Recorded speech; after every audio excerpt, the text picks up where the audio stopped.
Pada hari Selasa, anggota-anggota komando sedang bersantai di tepi pantai bersama-sama keluarga mereka.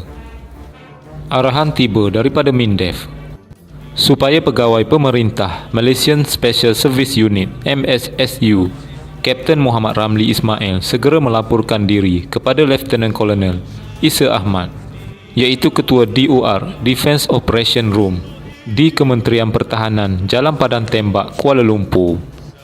Pada sebelah malamnya pula, Kapten Husin Awan Senik membawa seramai 175 anggota lain menyusul dari belakang.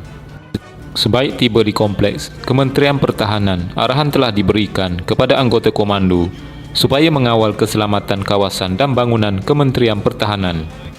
Tugas kedua ialah membantu pihak polis menangkap ketua-ketua kongsi gelap China dan India yang bermaharajalela semasa berlakunya rusuhan kaum di ibu negara Kuala Lumpur pada ketika itu.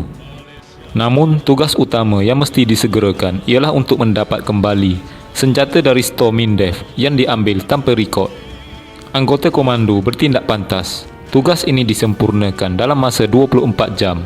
Semua senjata yang hilang di stor senjata dikesan dan dirampas, lalu diserahkan kembali kepada penjaga stor senjata.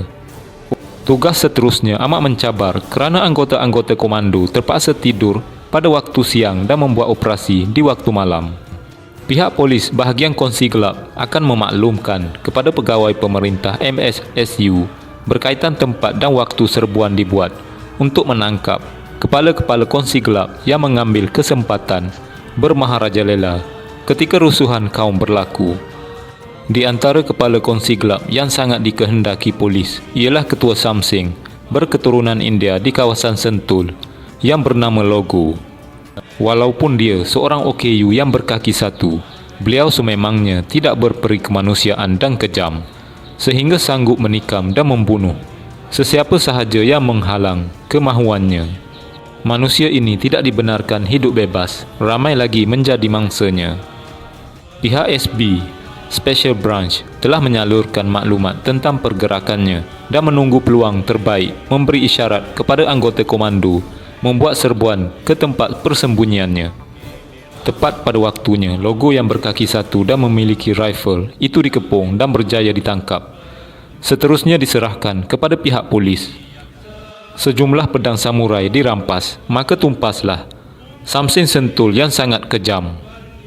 Flat-flat di kawasan Jalan Masjid India, Jalan Raja Laut, Jalan Pekeliling, Jalan Pudu dan rumah-rumah setinggan di Salak Selatan pula didominasi kumpulan haram berketurunan Cina.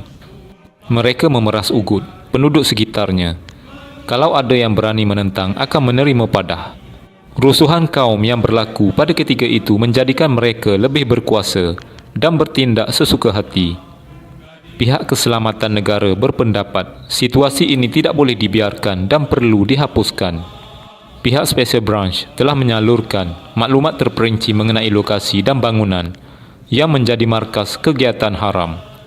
Tugas anggota komando ialah merancang serbuan ke kawasan tersebut. Beberapa kepala-kepala Samsing berjaya ditangkap dan sejumlah senjata api dirampas. Operasi seterusnya diadakan di kawasan belakang rumah pangsa sekitar Jalan Pekeliling, Chowkit dan Jalan Masjid India. Inilah kawasan panas yang mulanya rusuhan kaum di Kuala Lumpur. Anggota komando membuat sekatan di sekeliling flat dan pemeriksaan dibuat dari pintu ke pintu dan tingkat demi tingkat. Operasi ini mencapai kejayaan besar kerana anggota komando telah berjaya merampas senjata api buatan Cina, Claymore mine buatan sendiri, IED dan bekalan makanan. Ini membuktikan anasir-anasir subversif dan golongan pelampau telah membuat persiapan rapi untuk mencetuskan rusuhan kaum dan menjadikan huru-hara di dalam negara. Selepas 25 hari bertungkus lumus menghancurkan kegiatan haram, kongsi gelap dan anasir-anasir subversif, Kapten Husin diarahkan balik ke kem Sebatang Karah. Tempat beliau digantikan dengan Kapten Chua Hong Kang. Kejayaan komando ini telah melumpuhkan terus aktiviti-aktiviti kumpulan haram. Apabila semua operasi selesai dan pihak polis tidak lagi memerlukan bantuan, maka anggota-anggota komando kembali ke kem Sebatang Karah, Port Dickson. Sekian.